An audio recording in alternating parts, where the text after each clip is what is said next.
U braktis nga shoku i tij pasi ramakina në prua zbulohet identiteti i 30 vjeçarit të zhdukur.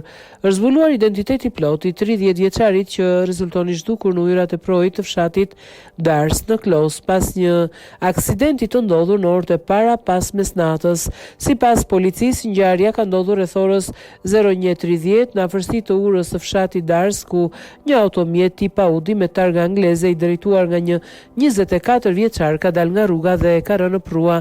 Drejtuesi i mjetit dyshohet se ka qenë në gjendje të dehur. Nga veprimet hetimore rezulton se në automjet ndodhej edhe një pasagjer shtetasi e 30 vjeç, banues në fshatin Fullqet, i cili dyshohet se është marrë nga rrjedha e projit dhe aktualisht rezulton i zhdukur.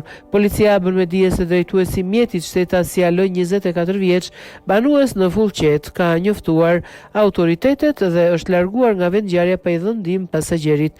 Ai është lokalizuar dhe arrestuar pak më vonë nga shërbimet e policisë. Testi i alkoolit ka konfirmuar se 24 vjeçari drejtonte mjetin në gjendje të dehur. Në vendngjarje kanë ndërhyrë menjëherë shërbimet e policisë, zjarfikësit dhe polumbarët e Reneas, të cilët vijojnë kërkimet në projin e fshatit Dars për gjetjen e 30 vjeçarit të zhdukur. Materialet procedurale janë referuar prokurorisë për veprime të mëtejshme ligjore.